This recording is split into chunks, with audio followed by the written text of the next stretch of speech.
L'histoire de l'Église des apôtres n'a pas commencé le jour de la fête des mères, en 1987. Elle a commencé 2 ans plus tôt, dans mon cabinet de prière. Quand Dieu a commencé à parler à mon cœur et m'a dit « Plante une église à Atlanta ». Pour moi, planter une église à Atlanta, Georgia, était la chose la plus absurde que le Seigneur puisse me demander. En fait, je participe à un ministère mondial. J'ai toujours eu une vision mondiale. Même quand j'étais petit garçon, quand j'étais adolescent, j'avais une vision mondiale. Et maintenant, je dois planter une église à Atlanta. Je n'ai aucune idée de ce que cela va être, ou qui, ou quoi. Et donc, je passais mon temps dans mon cabinet de prière à essayer d'aider Dieu à voir les choses à ma façon. Et pendant que je luttais et luttais dans mon cabinet de prière, un cher ami à moi qui avait un ministère prospère en Virginie et en Caroline du Sud est allé habiter à Atlanta. J'ai pensé, c'est génial. Et je l'ai invité avec sa famille à venir dîner chez nous. Puis je l'ai pris à part et avec tout l'enthousiasme et toute l'ardeur dont j'étais capable, j'ai commencé à partager cette vision avec lui. Je lui ai donné ce que je croyais être un grand poste des ventes. Et il a écouté très attentivement et avec enthousiasme. Puis il a dit, nous avons un problème gigantesque. Et j'ai pensé, vous savez, qu'il va dire que la hiérarchie de la dénomination libérale dont nous faisons partie, ne sera jamais d'accord. J'ai pensé qu'il allait dire, eh bien, tu sais, ils ne seront jamais d'accord, ils n'accepteront jamais ça. Mais rien de ça ne le préoccupait. Alors j'ai dit, où est le problème? Il m'a regardé dans les yeux très intensément et il m'a dit, Dieu ne m'a pas appelé à faire ça. Il t'a appelé à toi. Donc, j'ai fait un effort et je lui ai promis de le soutenir et de l'épauler et de lui donner la plus grande partie de mon temps, vraiment, et m'engager comme volontaire chaque fois que j'étais là-bas, de faire tout mon possible et d'être disponible. Il a dit, ne gaspille pas ta salive. Dieu t'a parlé à toi et tu refiles la responsabilité aux autres. Rien ne vaut un frère honnête qui dit la vérité, n'est-ce pas? La raison pour laquelle je dis ça, c'est que je suis sûr aujourd'hui, en ce moment même, que Dieu parle à certains d'entre vous et qu'il vous demande de faire quelque chose que vous êtes très peu disposés à faire. Je suis convaincu qu'il y a des gens dans cet endroit et d'autres qui nous regardent, à qui Dieu demande de faire quelque chose et ils ne veulent pas nécessairement désobéir au Seigneur, mais ils ne veulent pas le faire. Et ils préfèrent s'éloigner tout doucement de ce que Dieu les appelle à faire plutôt que de se lancer dans l'obéissance totale. Pourquoi?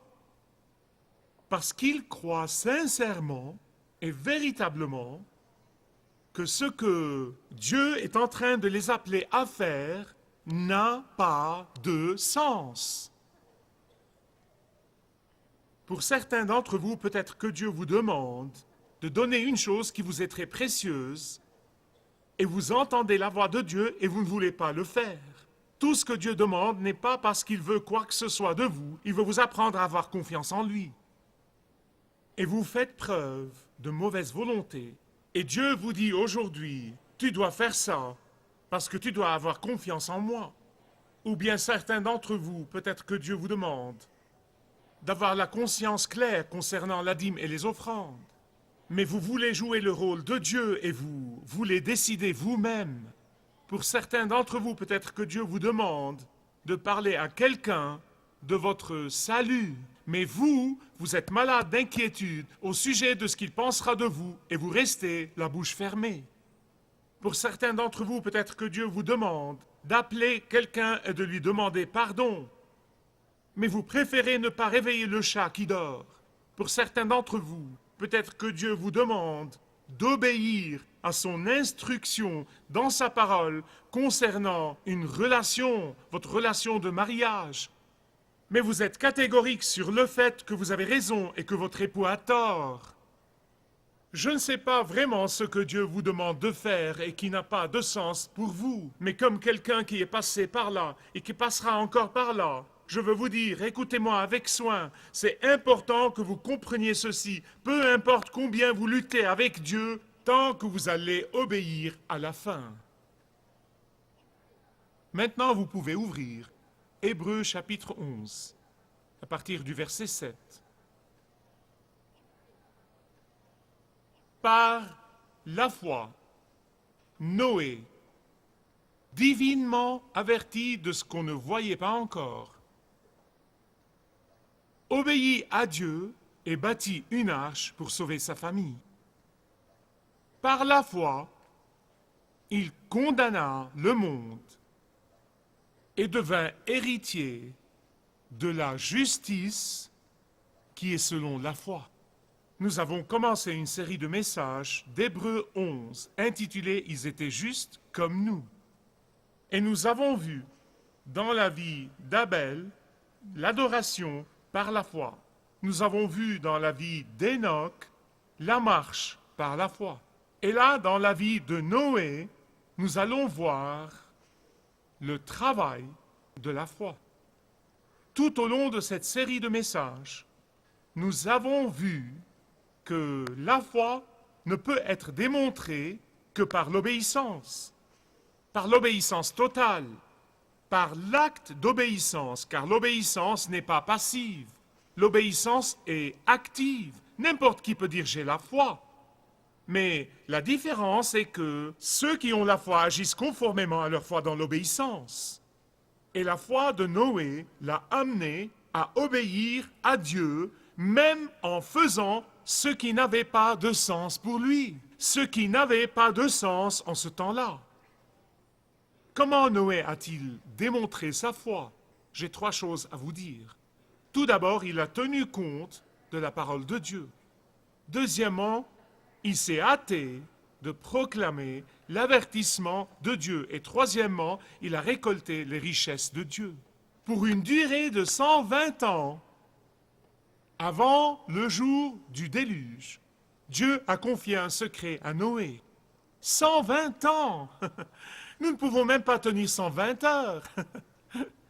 Il est impossible d'imaginer à quel point ça a dû sembler ridicule à Noé. Il est impossible d'imaginer la vie dans cette région mésopotamienne où tout est sec entre les 2 rivières. Très probablement, Noé n'a jamais vu un océan. Il n'a jamais vu de l'eau. Très probablement, il n'a jamais vu un bateau. Et vous pouvez imaginer la perplexité qui a dû remplir son cœur, la perplexité qui a dû remplir son esprit. Seigneur, de la pluie, c'est quoi ça? Le déluge, c'est quoi ça? Mais surtout, je veux que vous imaginiez sa profonde inquiétude quand Dieu lui a demandé de construire cette arche gigantesque sur la terre ferme. Et ce qui l'inquiétait le plus était ce qu'allaient dire ses voisins, ce qu'allaient dire ses amis. Et je suis sûr qu'ils ont probablement dit « Noé devient sénile. Il a perdu la raison. Il a des visions, des hallucinations. Il entend des choses. Oh, il devrait se faire soigner. » Moquerie, moquerie, moquerie. Juste pensez-y. Noé n'allait pas entendre ça pour un jour ou 2. Il n'allait pas l'entendre pour 1 semaine ou 2. Il n'allait pas l'entendre pour 1 mois ou 2, ou 1 an ou 2, mais il allait l'entendre pour 120 ans.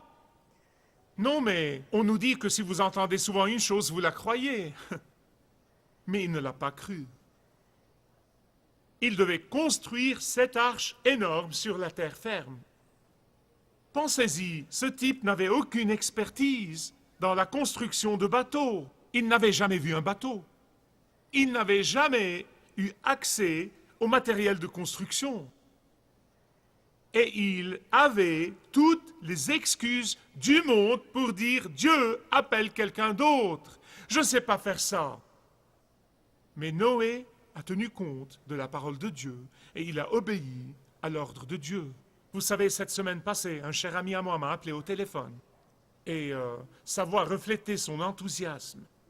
Il avait longtemps prié pour pouvoir parler avec quelqu'un de Jésus-Christ. Et vous devez connaître mon ami, il est timide, Et par conséquent, c'était difficile, mais il a prié à ce sujet. Et la semaine dernière, Dieu lui a donné l'occasion de témoigner à l'un des gros bonnets de l'Amérique.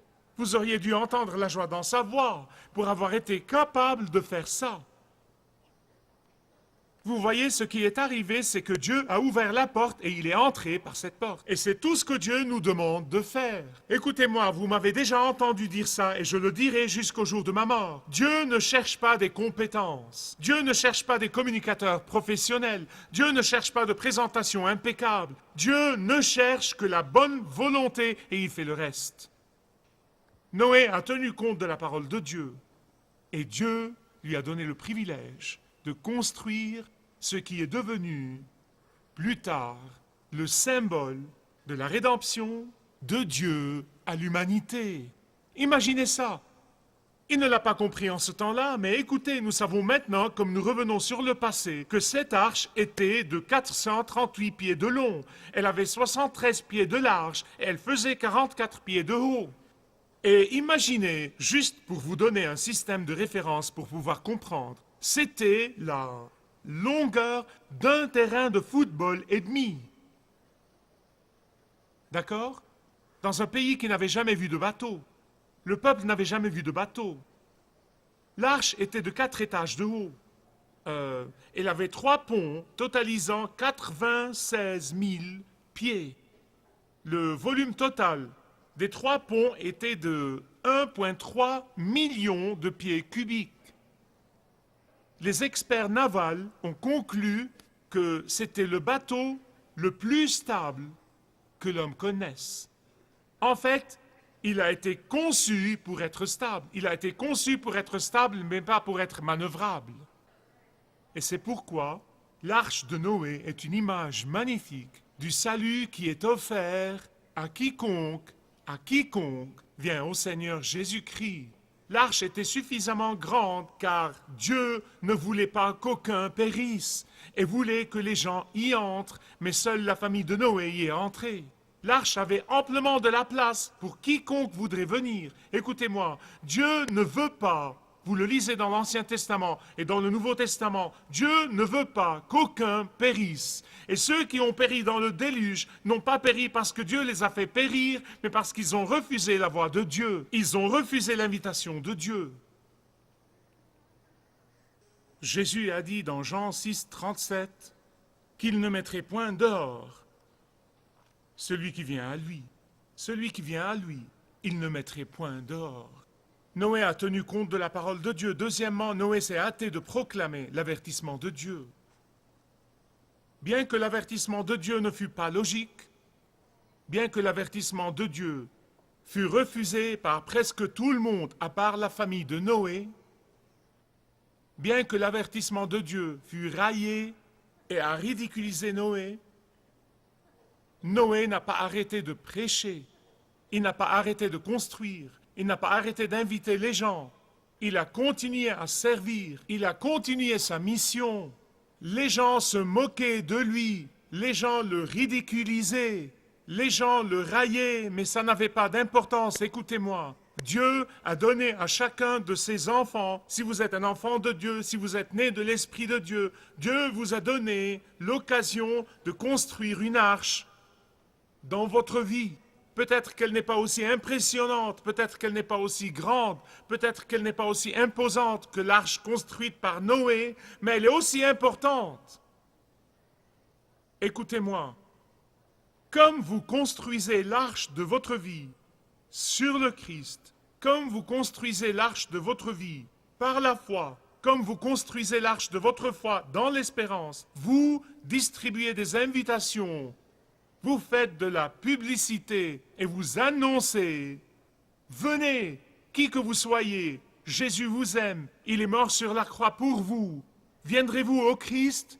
Écoutez l'avertissement avant que ce ne soit trop tard. Ne le refusez pas avant que ce ne soit trop tard. Ne méprisez pas son invitation. Mais écoutez-moi, quelle que soit la réaction des gens à votre invitation, quelle que soit la réaction des gens à votre invitation, qu'ils l'acceptent ou qu'ils la refusent, indépendamment de ce qu'ils feront de cette invitation, continuez à construire, continuez à témoigner, continuez à inviter et continuez à annoncer. En fait, la deuxième moitié de ce verset, le verset 7, la deuxième moitié de 11, 7, dit par la foi, Noé condamna le monde. Maintenant, si vous rentrez à la maison et vous lisez Genèse chapitres 6 et 7 et 8, et si vous lisez l'histoire entière de Noé, vous n'entendez jamais, jamais Noé condamner quiconque. Vous dites, minute, est-ce que la Bible se contredit ici? Comment Hébreu dit qu'il a condamné? Je vais vous expliquer. Il les a condamnés, mais il ne les a pas condamnés. Comment ça? Il les a invités à venir. Mais sa vie honnête, sa vie vertueuse, son obéissance parfaite au Dieu vivant, au milieu de l'opposition, au milieu d'un monde qui se retourne contre Dieu, était une condamnation en elle-même. Il n'avait pas besoin de le dire.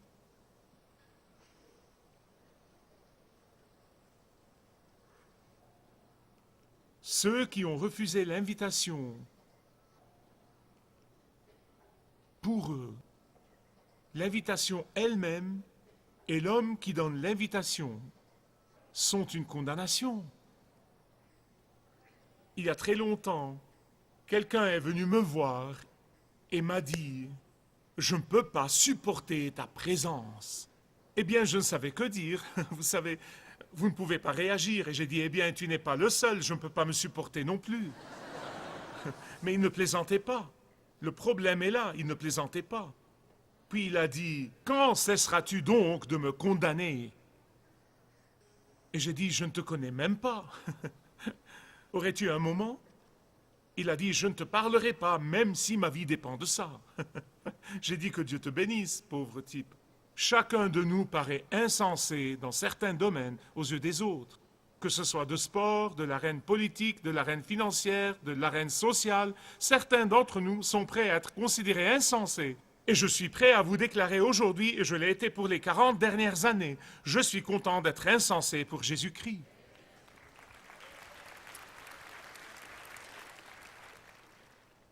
Il a tenu compte de la parole de Dieu. Deuxièmement, il s'est hâté de proclamer l'avertissement de Dieu. Et troisièmement, il a récolté les richesses de Dieu.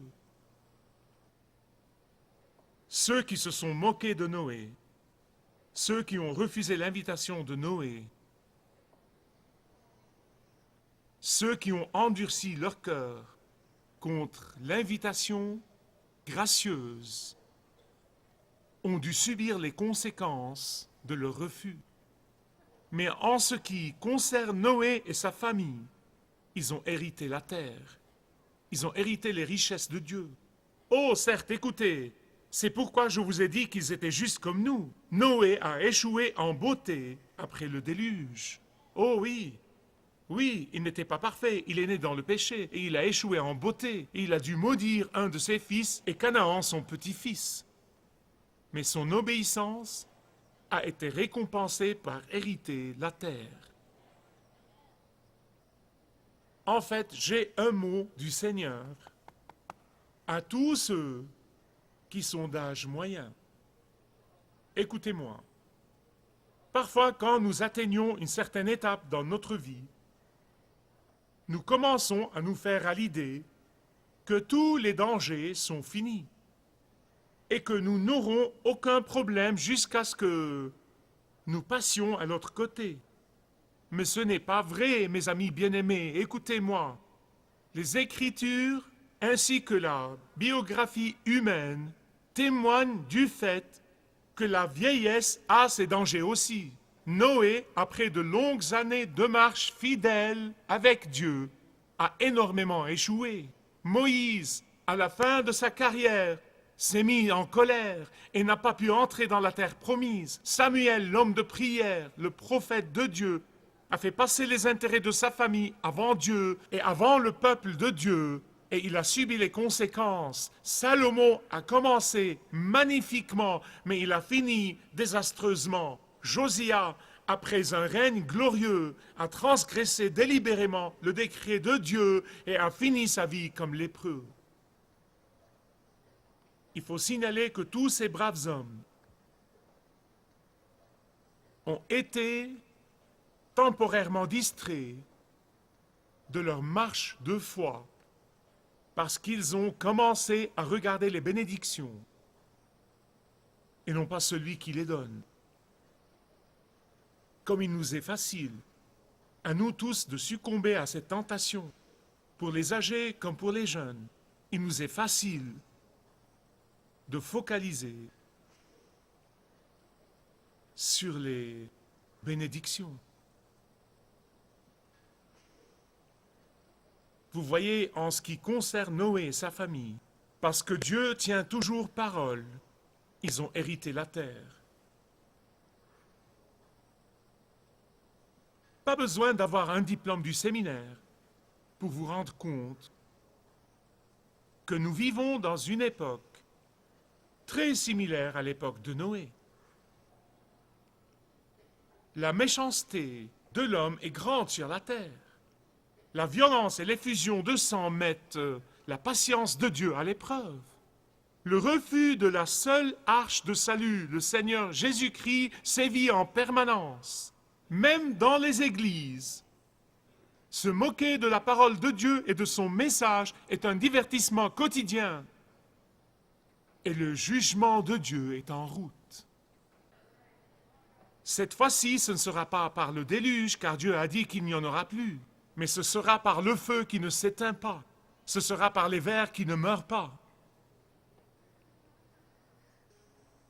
Mais pour ceux qui ont tenu compte de la parole de Dieu, ceux qui ont fidèlement annoncé les avertissements du jugement à venir, ceux qui ont invité les autres, ceux qui ont patiemment invité ces moqueurs, ceux qui ont constamment obéi, ceux qui ont fermement soutenu la vérité de la parole de Dieu, ceux qui ont donné à Dieu ce que Dieu leur a demandé et non pas ce qu'ils pensaient qu'ils devraient lui donner, ceux qui ont eu confiance dans les promesses de Dieu et ont pris Dieu au mot, ceux qui se sont fidèlement sacrifiés et sacrifié leurs ressources, ils récolteront les richesses de Dieu.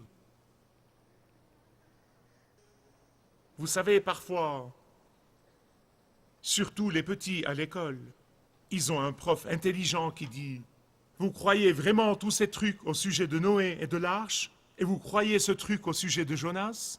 Je dis souvent « Eh bien, crois-tu en Jésus ?»« Oh oui, je crois en Jésus. » Eh bien, il était là avant la fondation du monde. C'était pour lui et par lui que tout le monde a été créé. Et écoutez ce qu'il a dit au sujet de Noé, dans Matthieu 24, 37. Je vous prie d'écouter avec soin, avec toute votre énergie. Le Seigneur Jésus l'a dit parfaitement. Mais comme ont été les jours de Noé, ainsi sera aussi la venue du Fils de l'homme. Car comme dans les jours avant le déluge, on mangeait et on buvait, on se mariait et on donnait en mariage, jusqu'au jour où Noé entra dans l'arche, et ils ne se rendirent compte de rien jusqu'à ce que le déluge vint et les emporta tous. Ainsi sera aussi la venue du Fils de l'homme. La similitude entre notre époque et l'époque de Noé donne à réfléchir. Que celui qui a des oreilles écoute ce que dit l'Esprit. Si vous désirez connaître Dieu d'une manière personnelle, demandez le livret « Retrouvez la joie que vous avez toujours désirée » et vous pourrez découvrir l'amour de Dieu pour vous et apprendre comment expérimenter son pardon.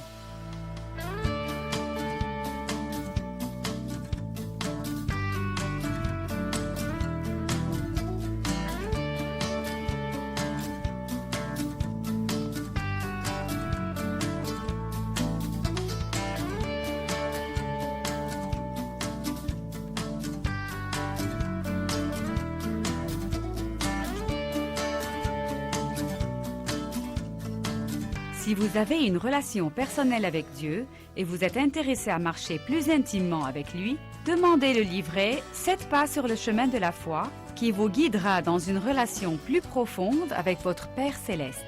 Demandez votre livret gratuit.